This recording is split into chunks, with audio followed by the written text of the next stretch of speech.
ala les bienséances qu'il y a dans l'invocation. Ihdina as-sirata al-mustaqim. Surat al-Fatiha, pour qu'on comprenne un petit peu, parce qu'on a tendance souvent à la lire, on la lit 17 fois par jour au minimum. Souvent on ne s'arrête pas à ses significations, on la comprend très peu. Surat al-Fatiha, c'est une invocation. Surat al-Fatiha, dans son ensemble, c'est une invocation que l'on fait à Allah subhanahu wa ta'ala.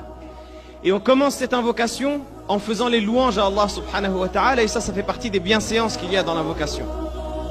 On donne toutes les louanges à Allah subhanahu wa ta'ala. Alhamdu, la louange dans son ensemble. Al-istighraq, la louange dans son ensemble, dans sa plénitude.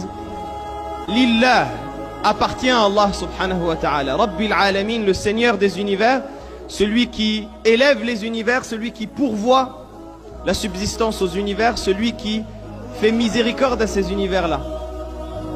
C'est pour cela qu'il continue avec Ar-Rahman Ar-Rahim, l'amplement miséricordieux, celui qui a une miséricorde qui englobe toutes choses, et le spécifiquement miséricordieux, qui amène sa miséricorde aux croyants. Maliki Yawmiddin, le roi, ou Maliki Yawmiddin, le possesseur du jour de la résurrection, ce jour-là, dans lequel le jugement sera établi et dans lequel chaque personne apparaîtra avec ses œuvres devant Allah subhanahu wa ta'ala pour être jugé en aparté. Iyyaka na'budu wa iyyaka nasta'in. Après avoir fait toutes les éloges d'Allah subhanahu wa ta'ala, on s'en remet à lui Jalla Jalaluhu en montrant notre faiblesse. Et ça, c'est également une bienséance de l'invocation.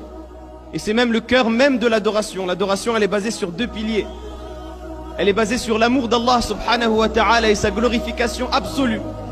Et elle est basée sur le fait de s'humilier devant Allah subhanahu wa ta'ala, ou de faire preuve d'humilité envers Allah subhanahu wa ta'ala, en fonction de comment on traduit al-khudu' de faire preuve d'humilité devant Allah subhanahu wa ta'ala et de se rabaisser devant Allah azza wa jal. Iyyaka na'bud, c'est toi seul que nous adorons. Wa iyyaka nasta'in, et c'est de toi dont nous demandons l'aide, parce que nous sommes des serviteurs faibles et nous avons besoin de ton aide, ô Allah. Et après, quel verset vient?